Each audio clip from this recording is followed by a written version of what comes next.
Bismillahirrahmanirrahim. Assalamualaikum warahmatullahi taala wabarakatuh.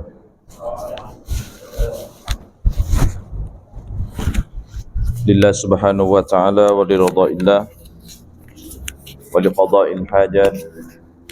Ya qadiyal hajat, ya kafiyal muhimmat, ya rafi'ad darajat, ya dafi'al baliyat, ya muhillal mushkilat, ya mujibad da'awat, ya syafiyal amrad.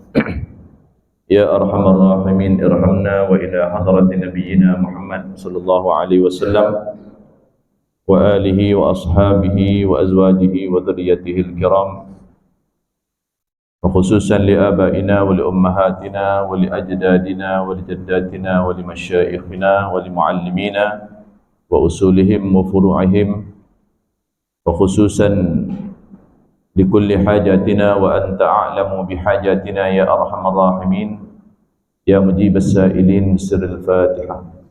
A'udzu billahi minasy syaithanir rajim. Bismillahirrahmanirrahim. Alhamdulillahi rabbil alamin. Arrahmanir rahim. Maliki yaumiddin. Iyyaka na'budu wa iyyaka nasta'in. اهدنا الصراط المستقيم صراط الذين أنعمت عليهم غير المغضوب عليهم ولا الضالين آمين. الحمد لله رب العالمين، نحمده ونستعينه ونستهديه ونستغفره ونعوذ بالله من شرور أنفسنا ومن سيئات أعمالنا. من يهده الله فلا مضل له ومن يضلل فلا هادي له. أشهد أن لا إله إلا الله وحده لا شريك له وأشهد أن محمدا عبده ورسوله. اللهم صل وسلم على سيدنا محمد مفتاح باب رحمة الله عدد ما في علم الله، صلاة وسلاما دائمين بدوام ملك الله وعلى آله وصحبه ومواله. ربنا اشرح لنا صدورنا ويسر لنا أمورنا واحلل عقدة من ألسنتنا يفقه أقوالنا. اللهم أنت ربي لا إله إلا أنت خلقتني وأنا عبدك وأنا على عهدك ووعدك ما استطعت. أعوذ بك من شر ما صنعت، أبوء لك بنعمتك علي وأبوء بذنبي فاغفر لي فإنه لا يغفر الذنوب إلا أنت. أما بعد. Alhamdulillah, pertama sekali terima kasih kepada anak anda pengacara majlis Ustaz Faris, yang berbahagia Ustaz Azam selaku pengurusi Surau An-Nur, Taman Sunggala Hartamas Sunggala mana dulu? Sunggala Hartamas, Teluk Kemang, Port Dickson. Tuan-tuan dan puan-puan muslimin dan muslimat, hadirin dan hadirat yang dirahmati Allah Subhanahu wa taala sekalian. Alhamdulillah, pertama sekali marilah sama-sama kita merafakkan setinggi-tinggi syukur kehadirat Allah Subhanahu wa taala. Dengan limpahan taufik dan hidayah Allah, dapat kita bersama-sama pada malam ini untuk kita meraihkan hari kelahiran Rasulullah sallallahu alaihi wasallam. Mudah-mudahan Allah Subhanahu wa taala melimpahkan rahmat, barakah dan maghfirah kepada kita semua, dan dengan asbab kita mengingati, memperbanyakkan menyebut berselawat baginda Rasul sallallahu alaihi wasallam, mudah-mudahan kita ini tergolong dalam kalangan orang yang diingati oleh Rasulullah sallallahu alaihi wasallam dan melayakkan diri kita untuk mendapat syafaat baginda sallallahu alaihi wasallam. Disyabas dan tahniah kepada para jemaah sekalian, yang mana majoriti masjid surau ni dia buat malam 12. Tapi tarikh lahir Nabi ni dia khilaf ulama. Ada yang menyebutkan 2 Rabiul Awal, Sebahagian ulama kata 8 Rabiul Awal, dan ada juga yang menyebutkan 9. Siapa yang sebut tu saya tak ingat dah. Tapi itu pandangan ulama-ulama yang muktabar di kalangan ahli hadis, di kalangan ahli sirah, kan, yang berselisih pendapat berkaitan dengan tarikh kelahiran Nabi sallallahu alaihi wasallam. Dan ada juga kebanyakannya yang menyebutkan 12 Rabiul Awal, seperti mana yang official kita sambut 12 Rabiul Awal. Jadi kalau tarikh hari ini termasuklah, kan, tapi malam ni malam yang ke-10 lah, tapi 9 Rabiul Awal hari ni, kan, malam ni dah 10. Okay? Jadi no problem, tak ada masalah. Jadi jangan kita perselisihkan tentang soal tarikh itu, kan. Memang tarikh itu barangkali ada hikmahnya kenapa ulama berselisih pendapat, kan?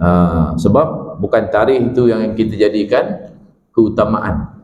Ada tempat, tuan-tuan, ada negeri-negeri yang menyambut Maulidur Rasul ini dipanggil dengan istilah Maulid Arba'in.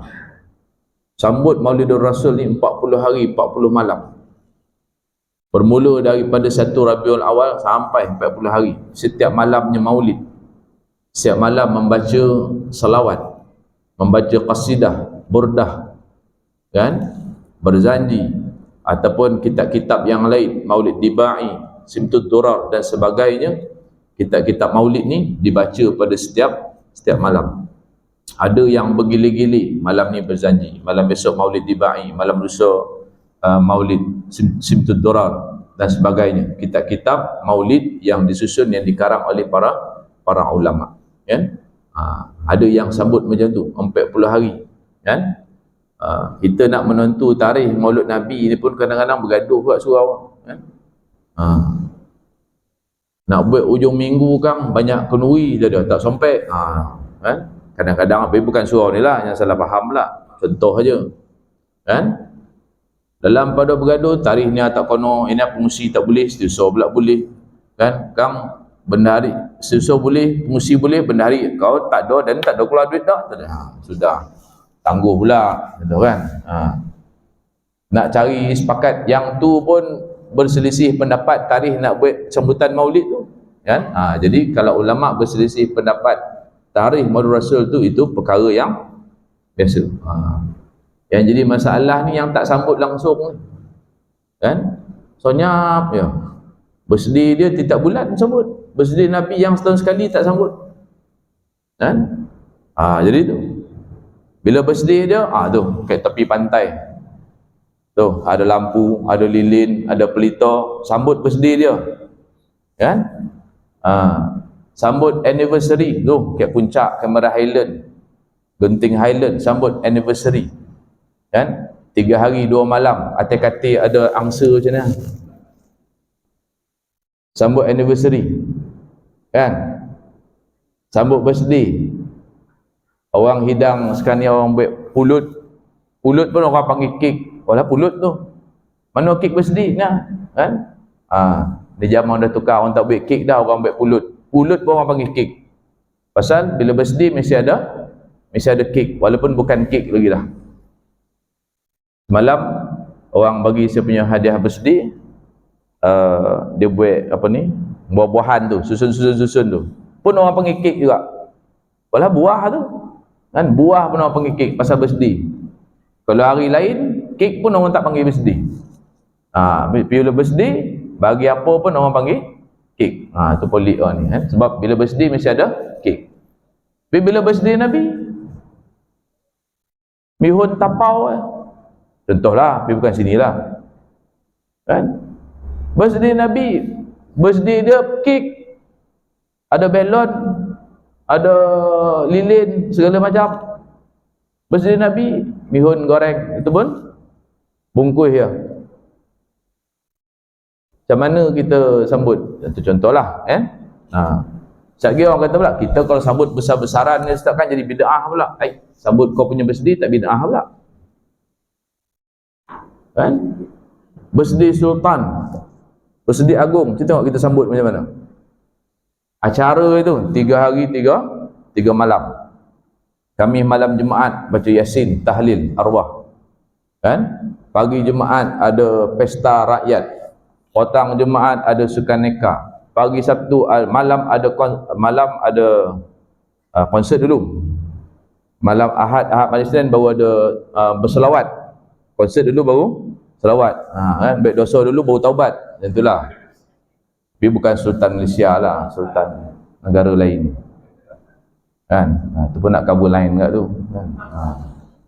Itulah maksudnya, ada sambutan lah, sambutan. Beriah lah, meriah sambutan tu. Bila birthday Nabi, buat pertandingan mewarna, bid'ah. Buat kenduri, makan bosak, bid'ah. Buat maulid salawat, panggil marhaban, qasidah, pakai percussion tu. Kan? Bid'ah. Jadi macam mana? Ya? Dan kita tak tolak pandangan, sebab memang ada perselisihan pendapat di kalangan ulama. Ada ulama yang kata, kan, atau disebut dalam kitab An-Ni'matul Kubra Alal A'lam fi Maulidi Sayyidi Waladi Adam, karangan Imam Syahabuddin Ahmad Ibn Hajar Al-Haytami Asy-Syafi'i, dia kata Sayyidina Ali karamallahu wajhah, dia kata, siapa yang membesarkan majlis maulid Nabi sallallahu alaihi wasallam dan kerananya diadakan majlis sambutan maulid, maka dia tidak akan keluar dari dunia melainkan dengan keimanan dan akan masuk dalam syurga tanpa hisab. Bagi orang yang membesarkan majlis maulidin Nabi sallallahu alaihi wasallam. Sayyidina Ali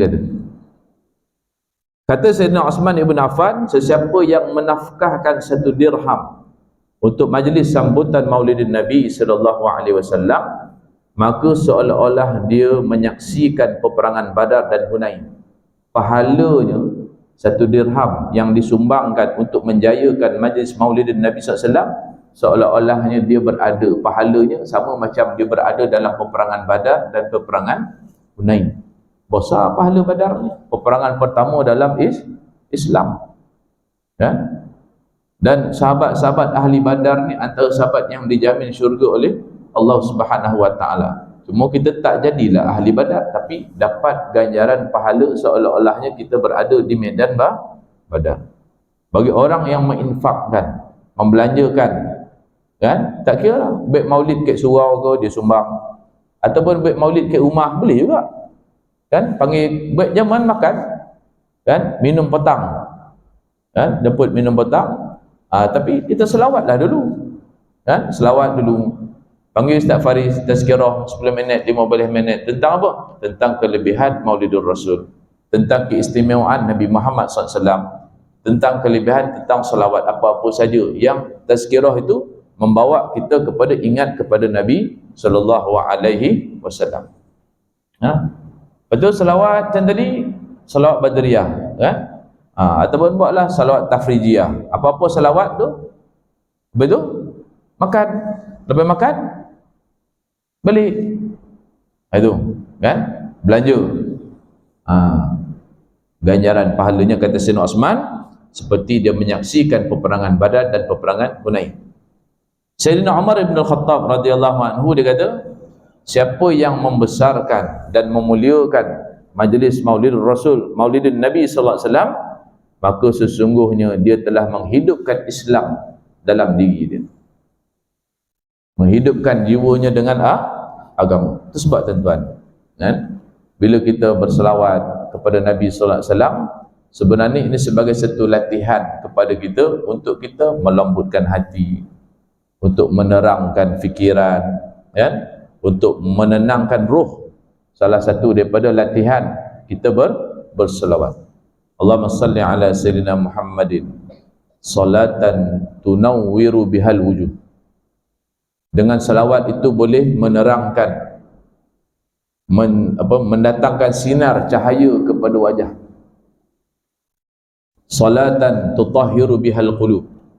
Dengan salawat tadi boleh menyucikan hati.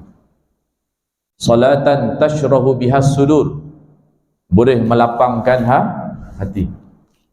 Salatan tusahilu bihal umur. Dengan bersalawat tadi boleh memudahkan segala urusan.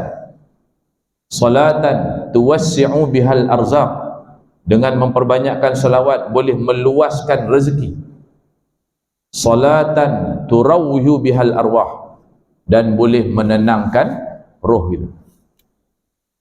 Menenangkan roh masa bila? Khususnya menenangkan roh ketika kita nak sakaratul maut. Roh kita jadi tenang. Kenapa? Kerana kita banyak berselawat kepada baginda Rasul sallallahu alaihi wasallam. Jadi tu kena memperbanyakkan selawat, khususnya bila kita berada pada bulan Maulidur Rasul sallallahu alaihi wasallam. Kalau bulan Maulid ni pun kita masih kurang berselawat, jangan haraplah kita nak selawat banyak pada bulan-bulan yang lain. Bulan birthday Nabi itu pun kita kurang. Kan? Jadi itu maka kena memperbanyakkan. Sebab kelebihan selawat ni kan, yang macam kita sebut tadi. Kan? Dan banyak lagi kelebihan-kelebihan selawat itu. Menghidupkan Islam, menghidupkan iman dalam diri. Kalau dalam keluarga kita memperbanyakkan selawat, kan? Contohnya kita solat berjemaah di rumah, habis sembahyang kita salawat, sambil salawat kita bersalam-salaman, ya? Bersalam-salaman, walaupun kita kata bersalam-salaman ni kan, Nabi tak sebut lepas sembahyang ni suruh salam. Tapi secara umum Nabi kata bila berjumpa dengan saudara kamu, sahabat kamu, hendaklah kamu berjabat tangan. Berjabat tangan itu saja sudah sunnah. Tapi kalau lepas sembahyang kita tak salam, agak bila lagi kita nak salam? Nak jumpa kat padang bola, nak salam. Assalamualaikum, salam seorang, sebelah orang, 22 orang nak salam. Takkan ada dah. Kalau lepas sembahyang tak salam, tempat lain memang tak salam lah. Betul jadi itu. Tapi kita ni kadang mudah kan. Nabi tak buat salam-salam, memanglah. Sebab Nabi di tempat lain bila jumpa pun dia salam, dia berjabat tangan dalam semua keadaan. Cuma kita tu masa bila lagi nak jumpa kalau bukan lepas solat berjamaah. Jadi kita bersalam-salaman ni bukan kerana dia ibadat yang kena buat selepas sembahyang, tapi bersalam-salaman dengan tujuan untuk menghidupkan sunnah Rasulullah sallallahu alaihi wasallam. Kalau lebih baik lagi, di mana saja kita jumpa, kita memberi salam dan berjabat tangan itu. Di mana-mana kita jumpa kat pasar ke. Bukan tadi kat surau dah salam ke, tak ada kan? Jumpa pula kat padang, salam lagi. Jumpa balai raya orang, salam pula. Selisih dekat Maidin, salam. Contoh. Tak ada masalah. Sebab setiap kali kita bertemu dengan sahabat kita, saudara kita, bila kita mengucap salam, kita melemparkan senyuman dan kita bersalam ni menggugurkan dosa-dosa kecil orang yang bersalaman. Maknanya salam tu tak pakai modal. Bukan kena bayar, kau nak salam dan RM1. Tak pakai modal pun salam. Tak luak duit kita tu kalau kita bersalam. Bahkan digugurkan pula dosa. Insya-Allah, tabarakallah. Simple aja. Ya? Jadi itu, ya. Kemudian disebut ada satu kisah berkaitan dengan menyambut Maulidur Rasul ni. Di zaman pemerintahan Khalifah Harun Ar-Rasyid, ada satu orang pemuda ni berada di Basrah. Dia ni disebut dalam kitab ni ada perangai tak elok lah. Budak nakal lah, budak nakal. Kan? Pemuda remaja yang nakal ni, perangai tak elok. Apa perangai tak elok tu wallahualam lah, umum lah kita sebut. Jadi penduduk di Basrah ni memandang keji kepada dia. Kalau pandang keji, hina, terkutuk ni maknanya jahat lah, bukan nakal dah, jahat ke itu. Tapi bila masuk saja bulan Rabiul Awal, pemuda tersebut membersihkan pakaiannya, memakai wangi-wangian dan pakaian yang cantik, serta mengadakan kenduri untuk menyambut Maulidin Nabi sallallahu alaihi wasallam. Dan amalan itu dilakukan sampailah dia meninggal. Masuk bulan Maulid, dia bersihkan badan dia, dia pakai baju cantik, dia pakai minyak wangi dan dia buatkan kenduri setiap kali bulan Rabiul Awal. Tapi perangai jahat tak hilang. Ada nakal itu. Tapi bila Maulid bulan Rabiul Awal tu dia baik sikit. Ya. Setelah dia meninggal, maka penduduk Basrah mendengar suatu suara yang berkata, pergilah wahai penduduk Basrah dan saksikanlah jenazah seorang wali dari kalangan awliya Allah. Ini kerana dia merupakan seorang yang mulia di sisiku. Suara tu. Maka penduduk Basrah pun pergi menziarahi jenazahnya dan mengkebumikan dia. Kalau ikut-ikut tu kan, budak jahat lah kan, pecah rumah orang ni, usik anak dara orang, apa segala macam lah. Maknanya kalau dia ada dalam taman tu memang tak selamat lah hidup kita tu kan. Akhir orang doa mampu lebih baik lah, macam tu lah ibaratnya kan. Sekali bila dia meninggal, ada satu suara beritahu kepada penduduk Basrah ni, oi tengok jenazah tu, kerana dia adalah seorang daripada awliya Allah, uruskan jenazah. Jadi pada malamnya mereka bermimpi melihat pemuda tersebut dipakaikan dengan pakaian sutera yang amat bernilai. Lalu beliau ditanya, dengan apakah kamu mencapai kemuliaan ini? Maka dijawab oleh pemuda tadi, iaitulah dengan membesarkan hari kelahiran Rasulullah sallallahu alaihi wasallam. Hanya dengan kita memuliakan Nabi, menyambut hari kelahiran Nabi, kan, mengadakan sambutan-sambutan Maulidur Rasul sallallahu alaihi wasallam, memperbanyakkan majlis-majlis maulid, memperbanyakkan selawat. Majlis-majlis selawat tu, selawat sendiri itu satu hal. Majlis-majlis selawat itu diperbanyakkan. Ya? Ini kita bosakan raya open house sana, open house sini. Kan? Habis Syawal lah open house lagi. Tapi Maulidur Rasul tak ada benda open house. Kan? Sampai tak sompek lah, tak sompek. Ni agak ambil awal pada 12 Rabiul Awal ni pasal takut tak sompek lah kat ni. Kita buat awal lah, so kita tengah so ramai masjid surau buat gitu kan. Tapi tak apa, no problem. Kan? Ujung tahun pun boleh buat maulid, tak ada masalah. Bulan Zulkaidah ke bulan Zulhijjah ke nak buat maulid, tak ada masalah. Ya? Kalau boleh setiap acara buat sambutan awal Muharram pun ada baca maulid, ada selawat, ada qasidah. Cuma tajuk ceramah ayo mak hijrah. Masuk Isra Mi'raj, baca maulid, baca qasidah, selawat. Tajuk ceramah Isra Mi'raj. Besarkan Nabi sallallahu alaihi wasallam. Ya? Jadi itu. Sebab ulama kata tadi, yang pertama hukum. Kan? Hukum kita sambut maulid ni, yang pertama hukum ni bid'ah. Ada dua pandangan ulama. Ulama satu kata bid'ah dan sebahagian ulama lain kata harus. Yang bid'ah dia kata apa? Dia kata kenapa bid'ah? Sebab perkara menyambut maulid ni tidak pernah dilakukan oleh generasi para sahabat, para tabi'in, kan? Dan tidak ada pada generasi setelah itu. Jadi, dan dia beranggapan bahawa ia merupakan satu bentuk pemujaan yang melampau kepada Nabi sallallahu alaihi wasallam. Maka ulama-ulama yang berpandangan begini menghukumkan sambutan maulid itu sebagai bid'ah. Dia ada dalil dia. Dalil dia ialah disebut dalam hadis, la tatruni kama atrat an-nasara ibnu Maryam fa innama ana abdu faqulu abdullah wa rasuluh. Dia berdasarkan hadis ini, dia kata Nabi SAW bersabda, janganlah kalian berlebihan dalam memujiku seperti kaum Nasrani yang memuji anak lelaki Maryam, iaitu Nabi Isa AS. Aku hanyalah seorang hamba, maka katakanlah mengenaiku hamba Allah dan Rasulnya.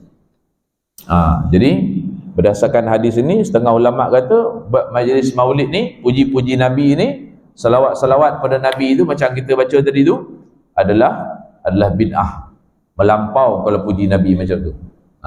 Dia letak hukum macam tu. Dan setengah ulama yang mengatakan bid'ah ni, dia kata kalau majlis maulid tu ada unsur-unsur syirik, ada unsur-unsur khurafat, ada percampuran lelaki dan perempuan, ada amalan-amalan yang bercanggah dengan agama, barulah dimasukkan dalam kategori bid'ah. Bid'ah dia pun terbahagi kepada dua pandangan. Satu dia kata maulid aja total bid'ah. Satu, tak boleh sambut langsung. Satu lagi, kalau ada unsur-unsur yang melampau, baru dia jadi bid'ah. Okey. Dan satu lagi pandangan yang mengatakan majlis maulid ni hukum dia adalah harus. Ada dalil juga yang kata harus pun ada dah dalil. Yang kata bid'ah tadi pun ada dalil dia, ada hujah dia. Apa kata? Berdasarkan sabda Nabi SAW, man sanna fil Islam sunnatan hasanah falahu ajruha wa ajru man amila biha ba'dahu min ghairi an yanqussa min ujurihim syai'un. Barang siapa yang melakukan, yakni merintis dalam Islam satu perkara yang baik, maka dia akan mendapat pahala daripada perbuatan baiknya tersebut, dan ia juga mendapat pahala dari orang yang mengikuti selepasnya tanpa dikurangkan pahala mereka sedikit pun. Jadi hadis ini dia kata dibenarkan melakukan perkara baru. Maksudnya walaupun sahabat tak buat, tabi'in tak buat, tapi ulama-ulama yang terkemudian ni buat, dia dikira sebagai perkara baru. Panggil bid'ah hasanah. Bid'ah maksudnya perkara baru, hasanah tapi dia baik. Sebab apa? Membawa manusia ingat kepada Nabi sallallahu alaihi wasallam. Memperbanyakkan salawat, sebab perintah salawat itu hukum dia wajib. Ya ayyuhalladzina amanu sallu alaihi, wahai sekalian orang yang beriman, bersalawatlah kamu. Itu fi'il amar tu. Al-amru yufidul wujub. Setiap yang bersifat amar menunjukkan kepada hukum wajib. Maka bersalawat kepada Nabi hukum dia adalah wajib. Cuma kita nak bagi semangat tu, kita baiklah majlis. Kalau salawat seorang tukang, tak macam mana lagi kan? Tapi bila salawat ramai-ramai kan, dengan bernasyid, dengan ada nadanya, ada qasidahnya kan, ada main kompangnya dan sebagainya, macam gitulah bila kita dengar salawat, Allahumma salli ala Muhammad, Allahumma salli ala Muhammad, Allahumma salli ala Muhammad, Allahumma salli ala Muhammad. Beza dengan Allahumma salli ala Muhammad ya Rabbi salli alaihi wasallim. Dia masuk dalam hati. Macam gitulah dengar lagu kan meleleh kat mata kan. Kau faham pun lagu Hindustan tu, tapi bila dengar pasal apa? Pasal dia dilagukan, dinasyidkan. Kan? Cuba tu imam aja. Bismillahirrahmanirrahim. Alhamdulillahirabbil alamin. Tak ada lagu. Kan? Tahun depan tukarlah imam ni tarawih, tak yalah. Cuba tu imam tu. Bismillahirrahmanirrahim. Alhamdulillahirabbil alamin. Ar-Rahmanir-Rahim. Pasal apa? Pasal dia ada tarannum, ada lagu. Jadi nak salawat pun macam tu juga. Kan? Kalau sallallahu alaihi Muhammad, sallallahu alaihi Muhammad, sallallahu alaihi Muhammad, boleh, tak ada masalah, kan? Tapi sekali-sekala itu bila kita sallallahu ala Muhammad sallallahu alaihi wasallam, jadi baru dia ada feeling tu. Kan? Betul pula kita selawat pula ramai-ramai. Itulah, ini macam tu, Jadi diharuskan oleh ulama selagi mana dalam majlis tu acara tidak ada yang bercanggah dengan agama. Okay? Jadi itu kita, dan tak ada dah manusia atas muka dunia ni kan yang paling layak untuk kita berikan sanjungan, pujian yang tinggi selain daripada Nabi sallallahu alaihi wasallam. Dialah yang selayaknya. Kan? Nama pun dah Ahmad yang terpuji. Kan? Muhammad yang selayaknya menerima pujian, orang yang terpuji. Maksudnya dia layak untuk dipuji. Cuma tidaklah sampai kita mengangkat Nabi Muhammad itu seperti Tuhan, seperti mana yang berlaku kepada kaum Nasrani mengangkat Nabi Isa sebagai anak Tuhan. Kita tak sampai macam tu. Ya? Dan tak ada pun dalam majlis-majlis yang kita hadir setakat hari ni, selawat-selawat yang kita baca ni, tak ada yang bawa kita puji Nabi itu lebih daripada Tuhan lagi. Tak ada. Tak ada pun tu. Jadi alhamdulillah, maka dan ulama-ulama yang berpandangan hukum dia adalah harus ni ramailah, sangat damai. Sangat damai. Jadi itu pandangan. Beberapa pandangan kita tu sambutan Maulid Rasul sallallahu alaihi wasallam, kan? Jadi tu syukur pada Allah Subhanahu wa taala. Allah Taala bagi kurniaan, kesedaran kepada kita ni nak hadir. Bukan semua orang. Tuan-tuan, saya punya hadir satu majlis ilmu, Syekh Husin Al-Azhari, dia kata bila kita selawat pada Nabi ni, tanda kita ingat kepada Nabi. Sebenarnya sebelum kita berselawat, nak mengucapkan selawat kepada Nabi tu, terlebih dahulu Nabi SAW ingat kepada kita. Bila Nabi itu ingat kepada kita, barulah kita dapat berselawat kepada Nabi. Syukur. Maksudnya bila kita berselawat tu, sebenarnya Nabi dulu dah ingat kita dah. Nabi dulu dah sebut dah nama kita, barulah kita dapat sebut nama Nabi. Allahumma salli ala Sayyidina Muhammad. Itu sebab sangat malang orang yang tidak berselawat kepada Nabi. Kan? Malang orang yang tidak berselawat kepada Nabi. Sebab apa? Itu tandanya Nabi tak ingat ke dia. Itu syukur, kan? Jadi apa ruginya kalau kita ni memperbanyakkan selawat kepada Nabi SAW, kan? Lagi banyak kita selawat, maknanya lagi banyak Nabi SAW sebut nama kita, ingat kepada kita. Bila kita sebut ni Allahumma salli ala Sayyidina Muhammad, malaikat Allah Subhanahu wa taala yang hadir ni, dia dah pun menyampaikan salam kita tadi, salawat kita tadi kepada baginda Rasul sallallahu alaihi wasallam. Dah sampai dah.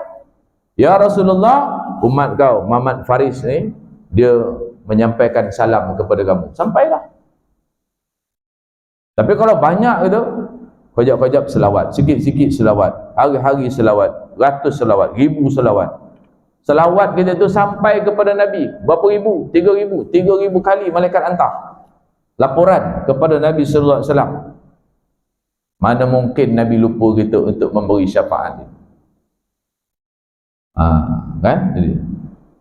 Jadi guru saya disebut, ya, yang disebut dalam hadis tu, man salla alayya marratan sallallahu alaihi biha asyara. Siapa yang berselawat kepada aku dengan satu selawat, Allah berselawat kepada dia dengan 10 kali salawat. Satu orang waliullah, dia bermimpi bertemu dengan Nabi sallallahu alaihi wasallam. Dalam mimpi itu ditanya kepada Nabi, ya Rasulullah, hadis ni kata orang yang berselawat kepada engkau satu kali, Allah berselawat kepada dia 10 kali. Bagaimana kalau dia berselawat, bagaimana hal keadaan orang yang berselawat dalam keadaan dia lalai, dan orang yang dalam keadaan dia betul-betul fokus berselawat. Lalu dijawab oleh Nabi SAW, orang yang berselawat kepada aku walaupun dalam keadaan lalai, dia tetap akan mendapat 10 balasan salawat daripada Allah Subhanahu wa taala. Dan orang yang berselawat dalam keadaan dia benar-benar berselawat, ditumpukan sepenuh perhatian dia berselawat ni, kan? Maka Allah Ta'ala kurniakan kepada dia keampunan, didatangkan segala perlindungan, kemudahan kepada orang ini. Tapi bagi orang yang lalai itu macam mana? Sambil-sambil dia tengok TV, dia selawat. Dia tengok TV ni, cerita drama, tapi dia sallallahu alaihi Muhammad, sallallahu alaihi Muhammad. Sambil main bola, sambil buat kereta, sambil main telefon. Main telefon ni kan lalai lah, kan? Main telefon sambil jawab WhatsApp tu, tapi dia selawat. Tetap selawatnya diterima oleh Allah Subhanahu wa taala. Semalam tempat saya buat majlis, ada satu orang ustaz yang tazkirah tu, dia menyampaikan itu, guru dia sebut, dalam banyak-banyak amalan yang diterima oleh Allah Subhanahu wa taala walaupun dilakukan dalam keadaan riak, amalan yang dilakukan dalam keadaan riak yang diterima oleh Allah Taala ialah salawat kepada baginda Rasul sallallahu alaihi wasallam. Dia nasyid tadi, kan? Oh, sedap berat suara aku ni, tak, tuan-tuan? Dengan tujuan riak, tetap salawatnya diterima oleh Allah. Semayang kalau riak, Allah Ta'ala tak terima. Fawailul lil musallin alladzina hum an salatihim sahun alladzina hum yuraun. Neraka wail bagi orang yang salat, iaitu orang yang lalai terhadap salatnya, dan orang yang salat dengan tujuan yuraun, untuk riak, untuk menunjuk-nunjuk kepada manusia, masuk neraka. Tapi orang yang berselawat kepada Nabi SAW, walaupun dia berselawat dalam keadaan riak, tetap diterima oleh Allah Subhanahu Wa Taala. Itu sebab selawat ni dalam banyak-banyak amalan yang Allah Ta'ala perintahkan kepada kita. Allah Ta'ala perintahkan solat. Allah Ta'ala solat tak? Allah Ta'ala suruh kita solat kan? Semayang. Allah Ta'ala semayang tak? Tak pernah dongah pula kan? Allah Ta'ala suruh kita puasa, Allah puasa tak? Allah Ta'ala suruh pergi haji, kita pergi haji, Allah ada buat ibadah haji tak? Allah Ta'ala suruh ya? Allah Ta'ala tak buat. Tapi selawat ni, sebelum Allah Ta'ala suruh kita selawat, Allah Ta'ala selawat dulu. Innallaha wa malaikatahu yusalluna 'alan nabi. Sesungguhnya Allah dan malaikat yusalluna 'alan nabi, bersalawat. Yusalluna ni dia fi'il mudhari', dia panggil present tense. Lafaz itu lafaz present tense, maksudnya sentiasa. Maksudnya Allah dan malaikat sentiasa bersalawat kepada Nabi. Ya ayyuhalladzina amanu, wahai sekalian orang yang beriman, sallu alaihi wa sallimu taslima. Allah Ta'ala salawat dulu, malaikat pun salawat, baru Allah Ta'ala suruh kita salawat. Beza kalau semayang, Allah Ta'ala suruh kita semayang, aqimus salah wa atawuz zakah, dirikanlah salat dan tunaikanlah zakat. Tapi kita tak dengar Allah Ta'ala bayar zakat. Itu kita tahu specialnya ibadat salawat ni, sebab Allah pun salawat, malaikat pun salawat. Jadi kalau kita tak salawat macam mana? Sifat salawat Allah Ta'ala tadi, yusalluna tu maksudnya sentiasa, berterusan, tak ganti-ganti. Kita bila kita salawat? Kalau sehari berapa kali kita salawat?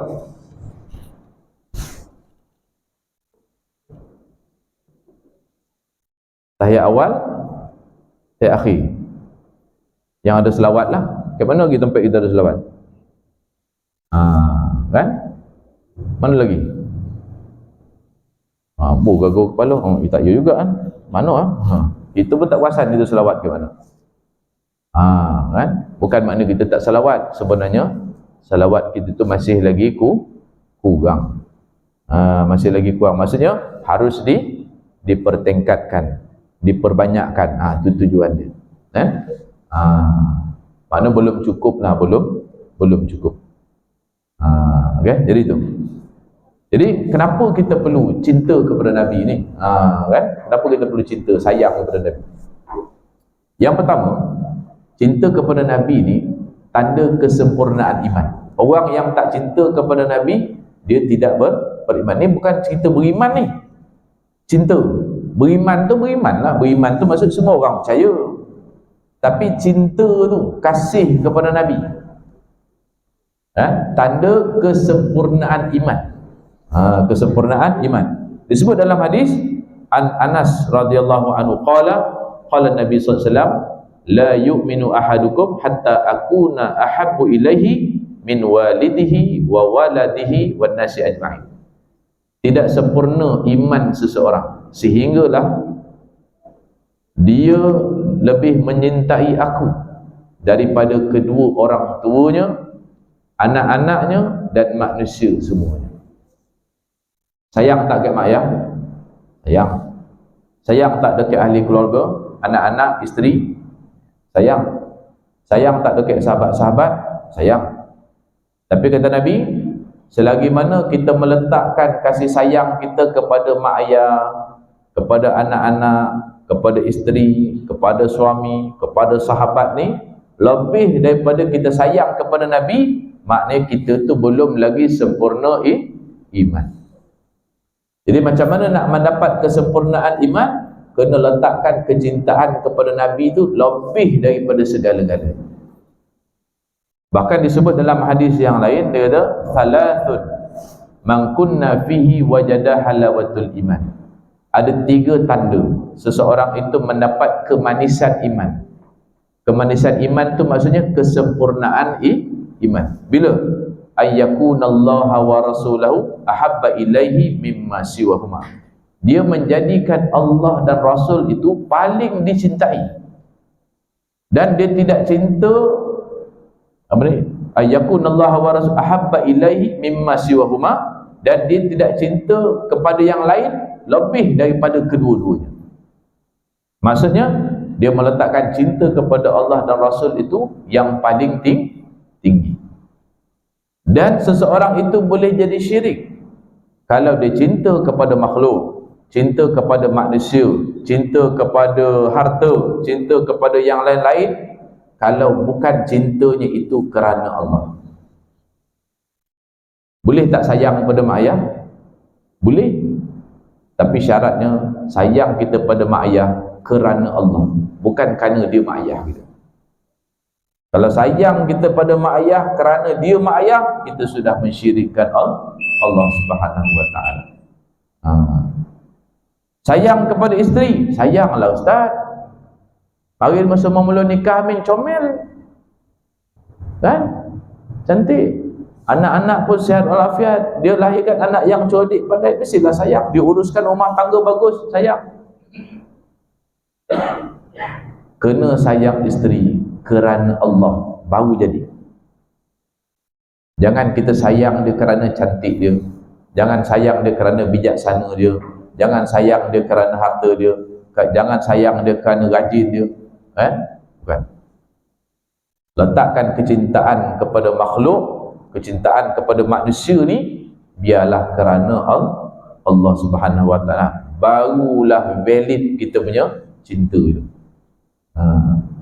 Sebab Allah Taala bagi amaran kepada kita dalam surah At-Taubah, qul in kana aba'ukum wa abna'ukum wa azwajukum wa ashiratukum wa amwalun iqtaraftumuha wa tijaratun takhshawna kasadaha wa masakinu tardawnaha ahabba ilaikum minallahi wa rasulih wa jihadin fi sabilih fatarabbasu hatta ya'tiyallahu bi amrih wallahu la yahdil qaumal fasiqin. Katakanlah wahai Muhammad, sekiranya mak ayah kamu, anak-anak kamu, pasangan-pasangan kamu, ahli keluarga kamu, harta benda yang kamu himpunkan, perniagaan yang kamu bimbangkan kerugian dia, tempat tinggal yang selesa, lebih kamu suka daripada Allah dan Rasul, dan juga berjihad pada jalan Allah, fatarabbasu, tunggulah hatta ya'ti Allahu bi amri, sehingga Allah Ta'ala akan menetapkan keputusan dia. Wallahu la yahdil qaumadh zalimin, qaumal fasiqin. Allah Ta'ala tidak beri hidayah kepada orang fasik. Ini satu amaran keras daripada Allah Ta'ala. Kalau kamu cinta pada mak ayah, anak-anak, ni semua yang keliling kita ni, pasangan, isteri, suami, ahli keluarga, adik-beradik, kan, harta benda, kereta, rumah, duit dalam bank, kita sayang, kita kasih, perniagaan, perusahaan yang kita usahakan, yang kita takut rugi, pekerjaan kita yang kita takut hilang gaji, pangkat dan kedudukan kita yang kita takut kehilangan dia, hilang pengaruh kita. Ahlan wa sahlan Ustaz yang berhormat, Ustaz Fatah, insya-Allah, tabarakallah, alhamdulillah. Lebih kamu cinta daripada Allah dan Rasul, maksudnya kita sadap-sadap duduk ke rumah ni bersemudah kan, kita suka-suka duduk ke rumah, ada majlis maulid, majlis mengingati Rasulullah, majlis membacakan salawat kepada baginda Rasul, tak berapa sadap Ustaz. Pasal kena duduk bersela, ponek, surau pun, aircon pun tak apa terasa. Biasa rasa lah sejuk kan. Rasa. Sedap lagi TV kat rumah. Sedap lagi sofa kat rumah. Sadap lagi katil kat rumah. Lebih kita sayang, lebih kita cinta daripada Allah dan Rasul. Hadir majlis maulidun Nabi SAW. Fatarabbasu, kau tunggu, kata Allah. Macam kita lah, Samsing kampung dusun. Kita kalau nak dondam kat orang, kita cakap macam kan? Ada hari apa? Macam ada ubi, ada batas. Itulah. Allah Ta'ala kata fatarabbasu ni, kau sayang pada dunia ni, sayang pada kenderaan, sayang pada duit, tak nak infak, kan? Simpan duit, tak mau infak fisabilillah untuk pembangunan masjid, pembangunan surau, simpan. Harta kita sayang, rumah kita sayang, kenderaan kita sayang, anak bini kita sayang, simpan ke rumah, tak bawa datang surau masjid. Kau tunggu, kata Allah. Fatarabbasu, kau siap. Sebab satu yang kita ingat, semua yang Allah Ta'ala sebut ni, Allah Ta'ala boleh ambil bila-bila masa. Betul tak? Kita jaga rumah kita tu dengan pagar elektrik, dengan security, dengan segala alam. Kalau Allah Ta'ala kata pencuri, kau masuk? Masuk tak? Masuk. Kita ada apa? Fire extinguisher. Kita ada tu pemadam api kat atas tu. Tapi kalau Allah Ta'ala kata bakar, habis tak? Sekejap je Allah Ta'ala nak ambil. Betul? Sebab bukan kita punya. Kan?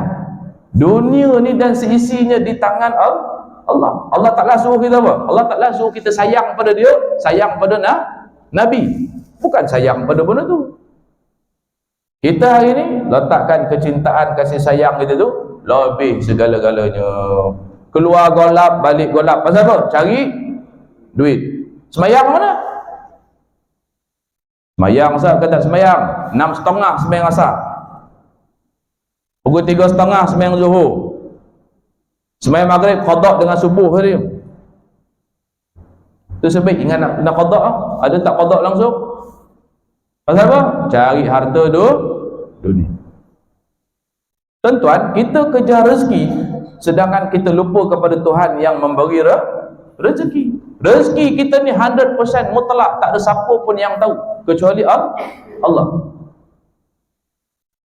Buat apa yang Allah Ta'ala suruh, buat apa yang Allah Ta'ala mahu, Allah Ta'ala akan bagi apa yang kita perlu. Tuan-tuan, pasal apa rezeki kita lambat?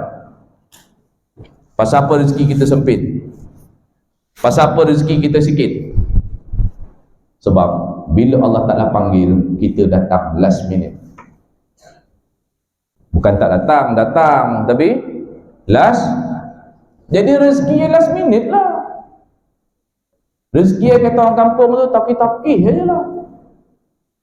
Sedangkan rezeki Allah ni selebat hujan yang turun. Kalau tadah dengan baldi pun tak cukup baldi kalau nak ditadah. Rezeki Allah ni seluas lautan. Orang periksa ni hari-hari lalu depan laut tapi tak pernah nampak tu rezeki. Saya tanya, ada berapa banyak kapal nelayan dekat laut? Tahu pernah fikir? Laut Port Isen ni je lah, berapa banyak bot nelayan? Habis tak ikan ke laut? Soalannya habis tak ikan ke laut tu? Datanglah nelayan baru ke, nelayan lama ke, pro ke tak pro ke, dia pakai pukat ke, pakai pancing ke, pakai jala ke, ikan di laut takkan macam itulah rezeki Allah. Kalau Ustaz patah balik kampung tu, lalu ke jalan Gung Musang Kuala Kerai tu, daripada pangkal 2 limau madu kan, sampai 5 madu.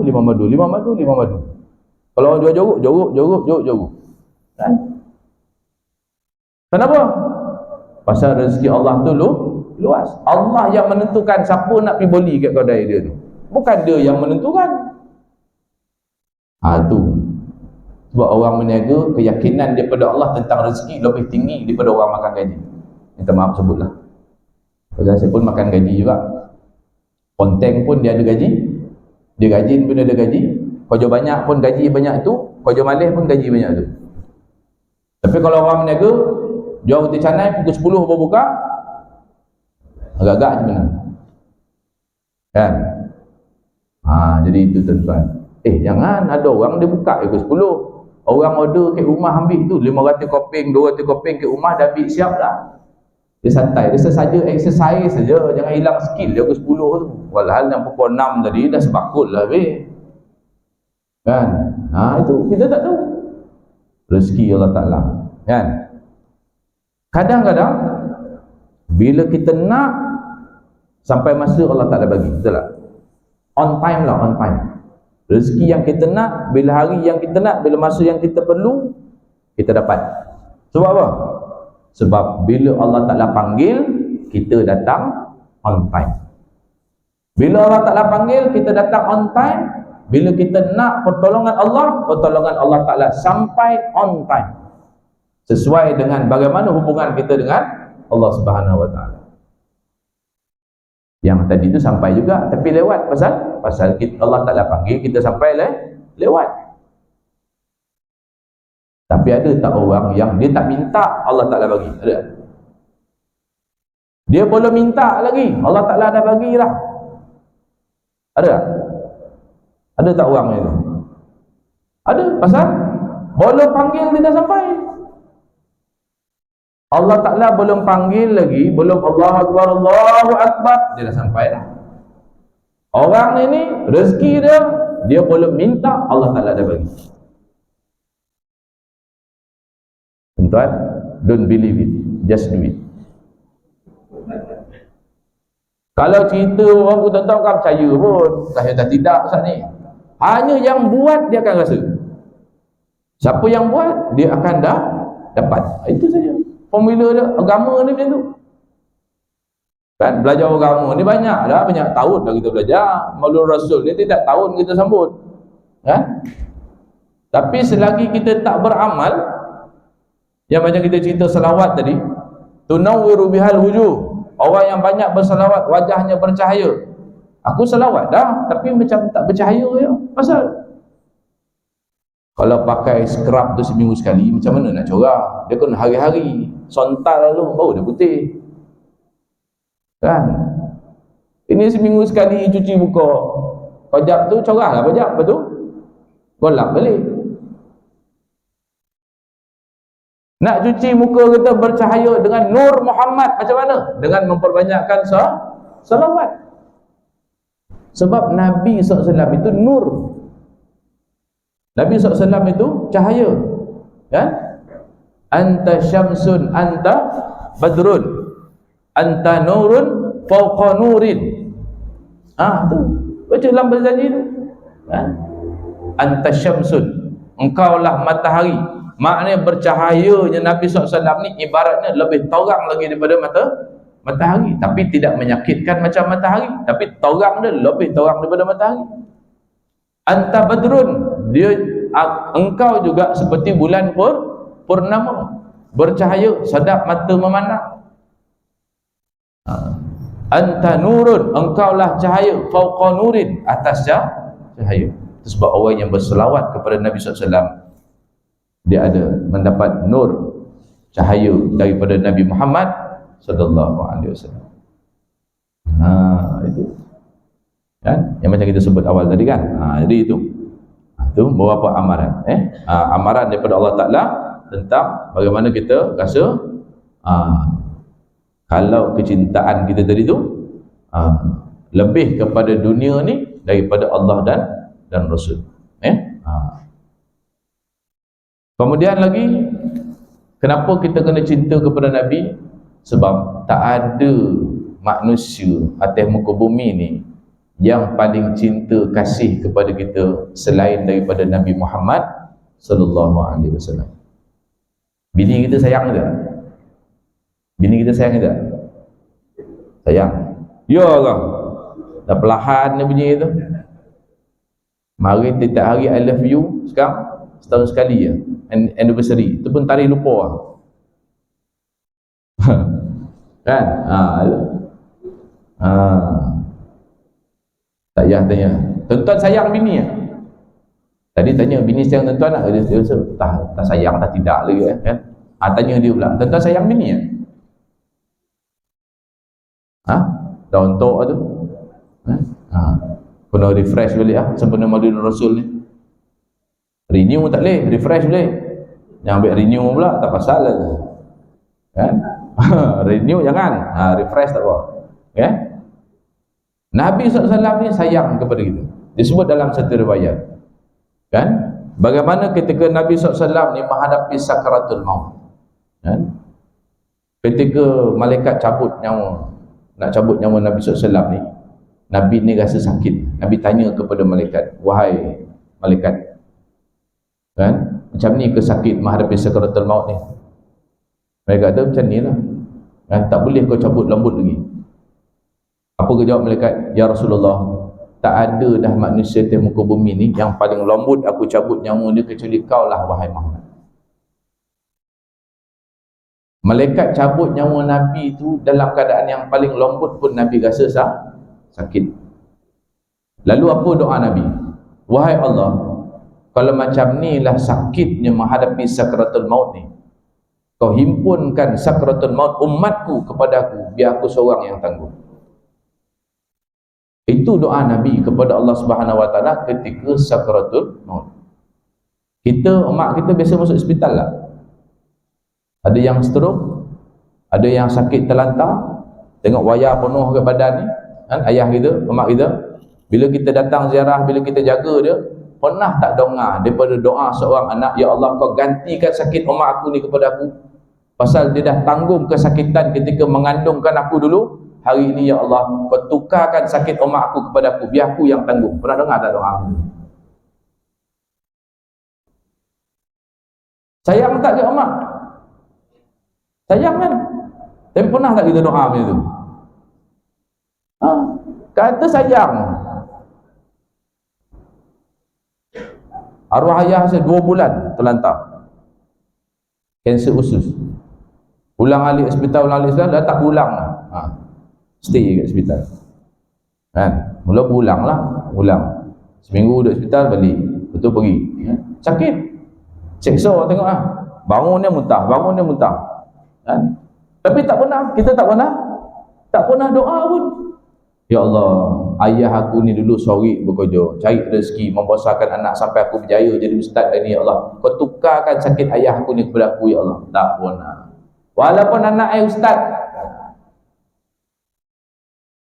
Kan? Tak pernah. Mungkin kita tak pernah, tapi pernah tak doa orang doa macam tu? Pun tak pernah. Mam, datang rumah pula dah nazak dah orang tua dia. Apalah, itu hajat dia. Baca Yasin dah 3 malam. Ya? Mudah-mudahan biar senanglah urusannya dipermudahkan. Apa maksud dia tu? Tu ayat kabur. Sebenar ayat nak suruh apa? Aku ni dah 2 bulan cuti tak ada gaji ni. Kan? Ni kalau tambah lagi seminggu negang, terminate terus. Doa dia apa? Apa doa kita? Kita suruh tek imam doa apa? Suruh jalan lah tu, maksud dia tu. Konek dah menjaga 2 bulan. Betul tak? Masuk kita sunat dulu, ayah kita cuti seminggu 2 minggu jaga. Masuk kita sunat dulu. Ini ayah sakit tak boleh nak cuti. Kan? Ada tuan-tuan. Itulah kita tu. Tapi Nabi sallallahu alaihi wasallam bukan sakit kanser, bukan sakit stroke, sakit mati ni. Nabi doa pada Allah, minta seluruh umatnya kesakitan sakaratul maut, umat aku ni ya Allah, kau himpunkan kepada aku, biar aku seorang yang tanggung ya Allah. Itu kenapa? Kerana kecintaan Rasulullah sallallahu alaihi wasallam. Disebut dalam satu riwayat yang lain, ketika ada di kalangan umat Muhammad ini berada dalam neraka Allah Subhanahu wa taala, bila Jibril alaihissalam ni melakukan lawatan kerja ke neraka, besoklah lawatan kerja, maka dilihat ada di kalangan umat Muhammad yang duduk dalam neraka ni. Waktu itu umat Muhammad yang sedang diazab dalam neraka ni, bila dia nampak Jibril, dia panggil, wahai Tuan, sampaikan salam kami kepada Nabi kami Muhammad sallallahu alaihi wasallam. Lalu Jibril jumpa Rasulullah, ya Rasulullah, tadi aku pergi melawat, tadi jumpa umat kamu dalam neraka. Dia menyampaikan salam. Nabi bila dengar umat dia dalam neraka tu, Nabi terus sujud kepada Allah Subhanahu wa taala. Apa rayuan Nabi? Wahai Allah, Kan? Allah Ta'ala tanya, ni biar apa lagi sujud ni? Dekat akhirat ni, dalam syurga ni tak payah sujud-sujud lagi dah. Sujud main di dunia, bukan lagi dekat akhirat ni. Dia kata, wahai Allah, izinkan aku ke neraka untuk aku tengok umatku. Nabi pergi, apa yang Nabi buat? Kita lah agak-agak kalau dah syok-syok duduk dalam syurga, tiba-tiba Nabi kata, jomlah teman aku pergi tengok kawan-kawan kat neraka. Agak-agak kita nak cakap apa bila tengok orang masuk neraka? Kita nak cakap apa? Padan apa kau? Itu setiap kuliah aku tak nak dengar. Betul Speaker tepat depan pintu rumah, azan pun tak datang. Padan ke kau? Enggak, kalau kita lah dia pergi peluang itu kan, pergi jarah neraka tu, jumpa kawan-kawan tu. Seselai bulan bisik kat malaikat Malik tu, kau bagi double tu, dongeng. Tapi Nabi SAW ni tak, syafaat Nabi ni sangat besar, syafaat Nabi ni sangat besar. Itu sebab maksiat macam mana pun kita, dosa macam mana pun kita, selawat Nabi jangan dengar. Selawat ni lah yang akan nanti memanggil, menggamit kehadiran Nabi SAW untuk menyelamatkan kita. Apa Nabi buat? Nabi sambut tangan seorang demi seorang, dikeluarkan daripada neraka Allah Subhanahu Wa Taala, dimandikan dengan telaga Kautsar, mana yang terbakar hangus bentung tadi balik macam biasa, mana yang kepala ke bawah kaki ke atas tadi tu kan, dimandikan dengan air telaga Kautsar, maka elok balik macam biasa. Lalu Nabi SAW pimpin umatnya masuk ke dalam syurga Allah Subhanahu. Dengan apa? Dengan berkat salawat, dengan berkat syafaat Rasulullah sallallahu alaihi wasallam. Kan?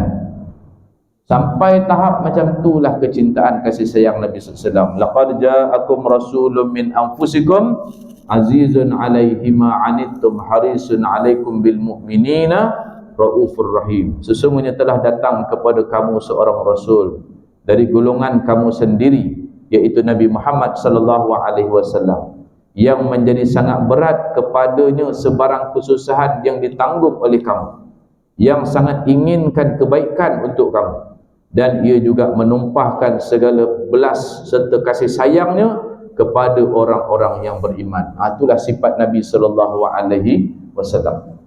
Kita syukur tuan-tuan kerana kita ni terpilih jadi umat Nabi Muhammad sallallahu alaihi wasallam. Jadi kita nak kena tunjukkan kecintaan dan kasih sayang kita ni kepada baginda Rasul sallallahu alaihi wasallam. Jadi jangan lupa kita berselawat kepada Nabi sallallahu alaihi wasallam. Antara kelebihan selawat ni saya nak sebut sikit tuan-tuan. Orang yang berselawat ni, Allah akan berselawat kepada dia. Kemudian digugurkan kesalahan, diangkat darjatnya, dikurniakan keampunan, diberikan pahala, dan dicukupkan segala urusannya dunia dan akhirat. Kan? Bahkan bila sebut man shalla alayya salatan wahidah, sesiapa yang berselawat kepada aku, kata Nabi, dengan satu salawat, sallallahu alaihi asyara salawatin wa huttat anhu asyru khatayan wa rufi'at lahu asyru darajat. Maka Allah akan berselawat baginya 10 kali, digugurkan 10 kesalahan, ditinggikan baginya 10 darjat di syurga kelak. Itu ganjaran orang yang berselawat kepada baginda Rasulullah SAW. Dan selawat ini penting sebab hanya dengan selawat menyebabkan doa kita dimakbulkan oleh Allah. Doa tanpa selawat, doa kita terhijab, doa kita tertangguh. Kita doa tapi tak ada selawat, doa kita tak sampai. Disebut dalam hadis Nabi SAW, kullu du'ain mahjubun hatta yusalli ala Nabi sallallahu alaihi wasallam. Semua doa itu akan terhalang kecuali apabila dibacakan selawat untuk Nabi sallallahu alaihi wasallam. Maka bila kita nak berdoa kepada Allah, jangan pernah tinggal salawat. Itu sebab antara adab kita berdoa, bismillahirrahmanirrahim, alhamdulillahirabbil alamin, wassalatu wassalamu ala Rasulillah sallallahu alaihi wasallam wa alihi wa ashabi ajma'in. Itu doa lah, Allahumma barik lana fima razaqtana, kan? Kan? Saya baca doa awal tu, kang lepas kang masa makan tak baca doa dah. Contoh kan baca doa tidur orang terbalik lolap. Jadi maksudnya salawat dulu.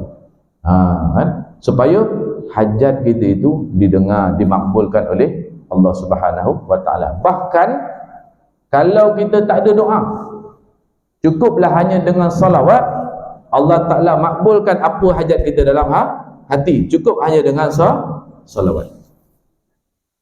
Power tak power doa salawat ni? Tak payah doa yang lain kecuali hanya dengan salawat. Satu orang sahabat datang jumpa Nabi, dia kata, ya Rasulullah, kan, aku telah memperbanyakkan salawat kepada engkau, lalu seberapa banyak saya jadikan salawat kepadamu di dalam doaku? Maksudnya dia tanya, berapa banyak aku nak salawat dalam doa? Lalu Nabi kata, silakan. Dia pun tanya, kalau 1/4 macam mana? Maksudnya daripada doa dia tu 1/4-nya adalah salawat. Lalu Nabi kata, silakan, boleh, tapi kalau lebih banyak lagi baik, kata Nabi. Lalu sahabat dia tanya, kalau setengah daripada doa itu salawat, macam mana ya Rasulullah? Nabi kata, silakan, tapi kalau kamu tambah, maka lebih baik bagi kamu. Lalu sahabat dia tanya, kalau 2/3 macam mana? Mana dalam doa dia tu 2/3-nya adalah selawat.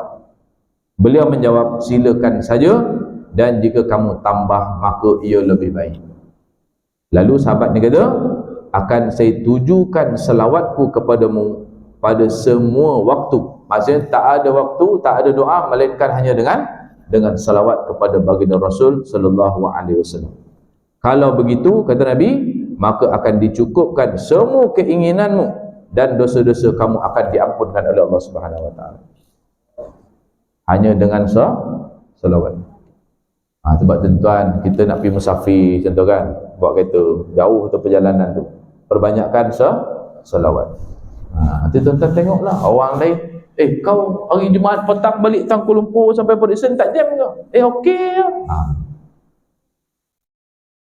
Aku sangkut dekat 2 jam kat nilai tu. Kau tolak kau pun, tolak pukul 5 lah macam biasa. Aku pun pukul 5 juga. Macam mana pula kau tak jam? Kan? Kadang-kadang kita tak perasan. Kan? Bila kita salawat tu, Allah Ta'ala mudahkan urusan. Walaupun urusan cari parking. Yo kau sah ni. Kita pergi Maidin, pusing keliling kan. Tapi selawat daripada rumah, jangan dah tak dapat parking pun nak selawat. Itu cenekel nama itu. Dah pusing 2-3 kali tak dapat. Tapi no problem. Lah aku lupa lah selawat ke apa, tak dapat. Selawat tuan-tuan. Adalah kereta keluar, kita masuk. Betul-betul depan pintu Maidin. Tapi syaratnya kena yakin. Kan? Kadang ada orang tu, tahiyat tak tidak ni, tapi buik lah, tak ada kan? Jadi. Pasal masa dia buik tu dia yakin. Walaupun masa Ustaz cakap tu dia tak yakin. Tapi bila terdosa, masa tu, ada satu kisah tuan-tuan. Seorang Nabi Samuel nama dia, zaman Nabi Ilyas. Samuel, zaman Nabi Ilyas, zaman Nabi Khidir. Nabi Ilyas cerita, ada satu orang Nabi Samuel, dia bawa tentera dia. Kan? Satu hari tentera tu dikepung oleh musuh. Lalu dia kata, diperintahkan sahabat-sahabat dia ni, tak apa, kita menghadap ke laut, kita menghadap ni.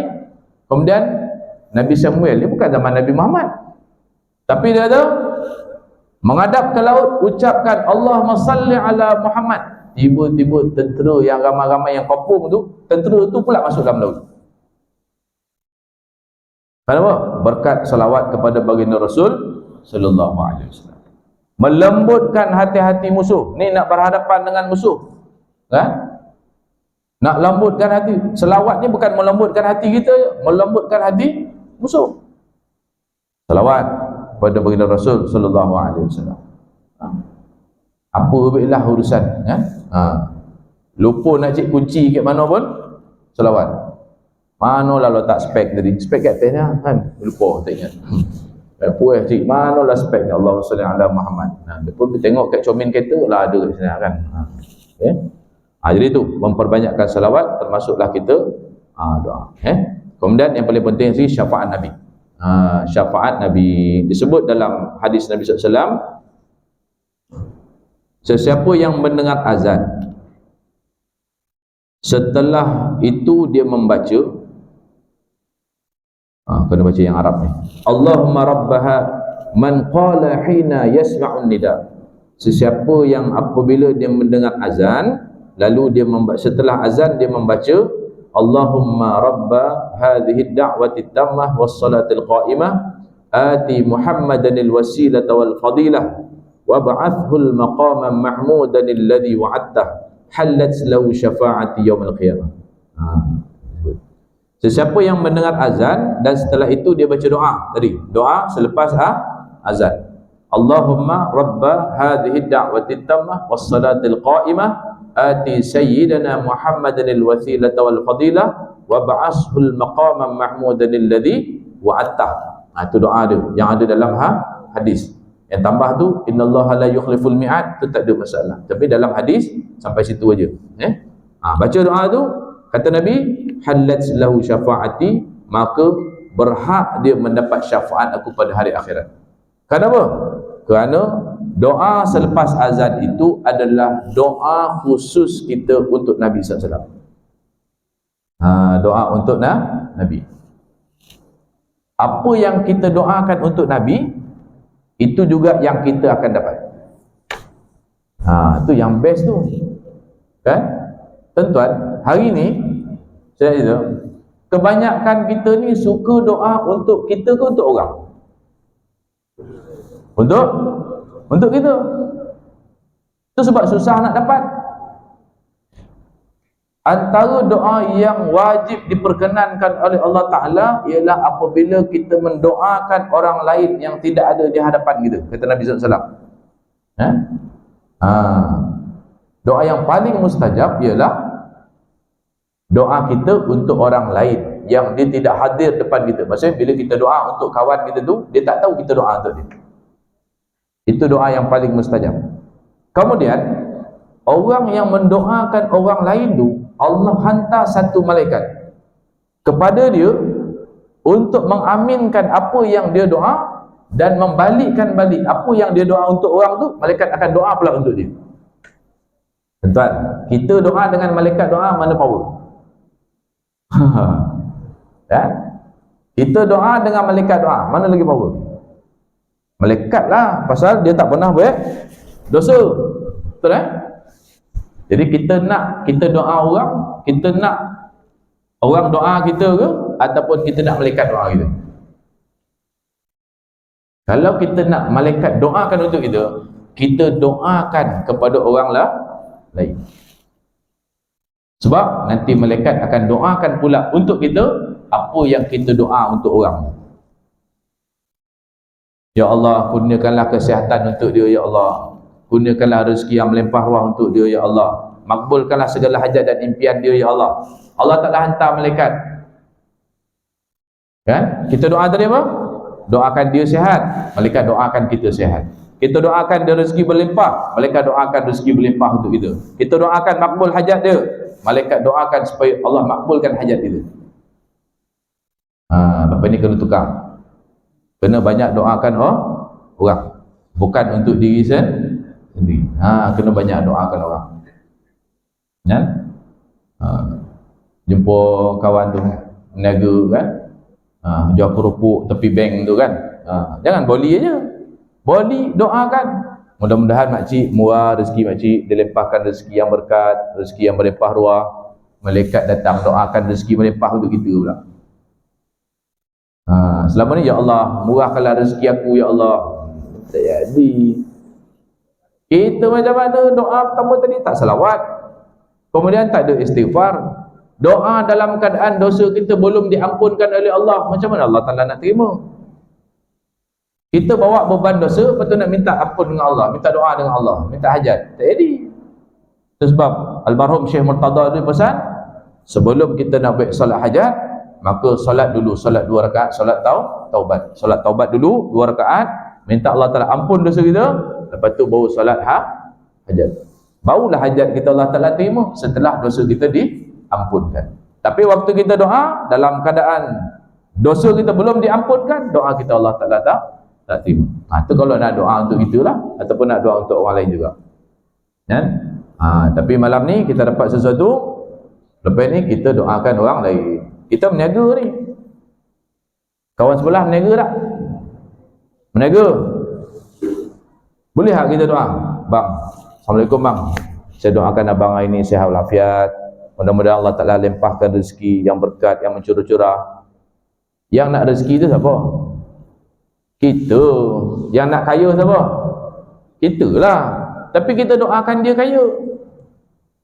Saya doakan abang meniaga ni mudah-mudahan kaya raya bang, insyaAllah, mudah-mudahan dapat pergi Mekah tahun depan. Doa pula dia pergi Mekah. Sebenarnya nak pergi Mekah tu siapa? Yang nak pergi Mekah tu siapa? Kita. Tapi jangan minta dengan Allah, kita yang pergi. Kita doakan kawan kita pergi. Nanti malaikat doakan untuk kita, kita pergi. Itu sebab ramaikan kawan kita ni, bila dia pergi umrah, kita minta doa, betul tak? Yang pergi umrah siapa? Saya tak tahu. Yang doakan tu bukan kita. Kita tak pergi pun. Kawan doa kawan kita pergi umrah kan, kita pesan apa? Nanti tolong doakan saya ya. Dia pun doa lah kan, ya Allah makbulkan tuan haji ni, dia nak pergi umrah, dia nak pergi haji tahun depan. Rupa yang pergi tu, yang doa tu yang pergi haji. Yang pergi umrah setiap bulan tu dia yang tolong doa tu. Yang kita ni tadi dia tak pergi. Pasal dia bila dia doa untuk kita, malaikat doa untuk dia. Perasan tak itu? Kan? Jadi tukar. Lepas ni kalau doakan kawan pergi umrah, kita nak doa apa? Mudah-mudahan Allah Ta'ala beri kesihatan kepada kau, dapat setiap bulan pergi umrah. Doa dia tu. Walau kita tak pernah pergi pun, kita doakan dia biar dia pergi umrah setiap bulan. Kan? Mudah-mudahan Allah Ta'ala limpahkan rezeki, melimpah ruah, berkat. Allah Ta'ala makbulkan doa dekat Mekah sana. Orang kawan tu pun pelik. Kau tahun ni tak ada nak minta doa kat aku ke? Tak payah. Tahun ni aku doakan untuk kau. Tak percaya tuan-tuan? Tengok, insya-Allah bulan depan kita pula pergi umrah. Kena tukar sikit. Kan? Pesan kat anak-anak tu, anak-anak belajar tu pesan. Jangan doa dia 10A. Doakan kawan-kawan tu 10A. Kan? Anak kita nak berjaya, doakan anak jiran, doakan anak kawan-kawan. Jangan doa untuk anak kita. Anak kita biar malaikat doa. Nampak? Itu ada seorang kawan, dia kena COVID, duduk kat hospital Kelawang tu, sampai kuarantin. Dia pun telefon, Ustaz, minta tolong doa Ustaz ni, kritikal ni, kuarantin ni 2 minggu tak boleh keluar ni. Habis bolehlah kau bercakap? Bolehlah sikit-sikit dia dah. Ni silap bulan ni ditidurkan pula ni kan. Kacau. Saya pun apa akal macam ni lah. Saya kata, kau tengok kati keliling tu ramai tak? Ramai lah Ustaz sini tempat kuarantin. Kau pergi berjalan katil, satu katil tu kau doakan semua orang tu. Doakan apa? Doakanlah dia orang tu sihat. Dia takut kan sakit, hukum mati kan. Takut buat lah ada Ustaz cakap. Kan? Yakin tak yakin kau dia buat. Dia pun pergi satu katil dia doakan, pergi satu katil nak doa, satu katil nak doa. 3 hari keluar sihat walafiat. Tahu negatif aja. Terima kasih. Terima kasih apa? Kau yang doa. Aku cakap aja. Kan? Aku sehat pasal aku doakan kau. Kau sehat sebab kau doakan orang lain. Oh, macam tu. Baru faham. Macam mana nak faham? Buat dulu baru faham. Kalau doa macam ni takkan fahamnya. Dah buat, dah rasa baru faham. Bukan faham baru buat. Buat dulu baru tahu faham tak faham. Terbalik sikit. Ni cikgu dia lain. Kau cikgu kat sekolah, faham, buat. Tak. Kalau saya ni, kau faham, kau tak faham, kau buat je. Kan? Dah buat baru faham. Macam itulah. Itu kita ada kelebihan. Mudah-mudahan, insya-Allah mudah-mudahan kita jadi orang yang sangat dekat dengan Nabi SAW, dengan berkat kita memperbanyakkan selawat kepada baginda Rasul sallallahu alaihi wasallam. Tuan-tuan, selawat ni banyak. Cuma kita buat yang mudah-mudah tuan-tuan. Kalau macam selawat Badriyah tadi yang kita baca mula-mula tadi tu, kalau baca macam tu ya, confirm tak hafal. Dia kena nasyid dulu. Tapi nasyid tu kan panjang lah pula, kita banyak kerja lain lagi. Contohlah. Tapi kalau macam majlis macam ni, nak sekala nasyid selawat tu okey lah kan. Selawat tafrijiyah, kalau baca je tu tengah langgang ni. Tapi kalau nak kena nasyid tu, nasyid tu hal lah pula kan. Ambil selawat yang paling mudah, kan? Apa selawat yang paling senang, tuan-tuan? Iaitu namanya selawat Jibril. Selawat Jibril. Apa bunyi dia? Sallallahu ala Muhammad. Ini selawat yang pertama sekali yang diperkenankan oleh malaikat Jibril sewaktu Nabi Adam dan Hawa sahaja yang hidup masa itu. Belum ada lagi makhluk yang lain, belum ada lagi manusia yang lain kecuali Adam dan Hawa. Waktu itu nama Nabi Muhammad SAW sudah pun disebut. Bila Nabi Adam nak tackle Siti Hawa ni, kan? Jibril tahan, kau belum halal lagi, kahwin lu. Habis macam mana nak kahwin? Nak kahwin mesti ada mas kahwin, ada mahar. Apa mahar dia? Sallallahu ala Muhammad. Mahar perkahwinan Nabi Adam dengan Hawa ialah dengan selawat kepada Nabi SAW, dan itulah namanya selawat Jibril AS. Jadi itu sallallahu ala Muhammad. Jadi itu mudah, kan? Amalkan, kan? Setiap waktu kita letak komitmen atas diri kita. Lepas setiap kali semayang ni kita nak selawat berapa kali? Saya nak komit, saya nak selawat 100 kali setiap kali lepas semayang. Buat sendiri punya disiplin. Kalau rasa biasa dah 100 tu, double up lagi. Jadi kalau double up 100 jadi berapa? Apa pula 200? Tambah kosong ujung itu. Apa tambah 200? Tak jadi. Tambah 1 kosong lagi ujung itu, jadi 1000 lah. Allah. Selawat dah lah bagi yang paling pendek, yang paling senang. Tak apa, no problem. Buat dulu, selawat. Kita komit dulu, tak apa. Aku nak 200 minggu ni. Tapi kojak bonah lah 200 tu. Okey, 300 minggu depan. Kan? Itu. Jadi kita komit dengan selawat. Ambil selawat yang paling ringkas, kan? Cuma selawat yang paling afdal yang diajar oleh Nabi kepada sahabat, itulah namanya selawat Ibrahimiyah. Sebaik-baiknya, sebelum kita nak buat salawat Jibril tu, sallallahu ala Muhammad tu, kita salawat dulu 1 kali salawat Ibrahimiyah. Itu yang paling afdal. Sebelum kita nak amal apa-apa salawat yang lain, salawat Ibrahimiyah dulu. Apa bodoh pula salawat Ibrahimiyah ni, kan? Kadang kita dah hafal nama, kita tak tahu. Apa salawat Ibrahimiyah ni? Tu yang kita baca dalam tahiyat tu lah. Allahumma salli ala Sayyidina Muhammad wa ala ali Sayyidina Muhammad kama sallaita ala Sayyidina Ibrahim wa ala ali Sayyidina Ibrahim wa barik ala Sayyidina Muhammad wa ala ali Sayyidina Muhammad kama barakta ala Sayyidina Ibrahim wa ala ali Sayyidina Ibrahim fil alamin innaka Hamidum Majid. Dalam hadis dia tak ada fil alamin tu, ya? Kama barakta ala Ibrahim innaka Hamidun Majid. Itu dalam hadis. Tidak apalah, mana-mana boleh baca, ya? Baca yang tu 1 kali, lepas itu barulah sallallahu alaihi Muhammad, sallallahu alaihi Muhammad, sallallahu alaihi Muhammad. Itu, kan? Mana kita meraihkan selawat yang diajar oleh Nabi SAW dulu, iaitu selawat Ibrahimiyah, kan? Dalam banyak-banyak Nabi, kenapa pula Nabi Ibrahim yang masuk nama? Tak Nabi Musa? Walhal yang bagi diskaun, yang cadang diskaun 50 waktu sembahyang jadi 5, itu kan Nabi Musa, kan? Tak sebut pula Nabi Musa. Waktu Nabi SAW Mi'raj menerima perintah solat, waktu itu baca tahiyat itu disebut nama Nabi Ibrahim tu. Sebab tahiyat tu baca kat atas tu, kenapa? Sebab dalam banyak-banyak Nabi yang Nabi SAW jumpa waktu Isra dan Mi'raj, hanya Nabi Ibrahim AS yang mendoakan untuk umat Nabi Muhammad SAW. Maka dengan itu Nabi SAW merakamkan doa untuk Nabi Ibrahim AS di dalam tahiyat kita, kan? Kama sallaita ala Sayyidina Ibrahim, kan?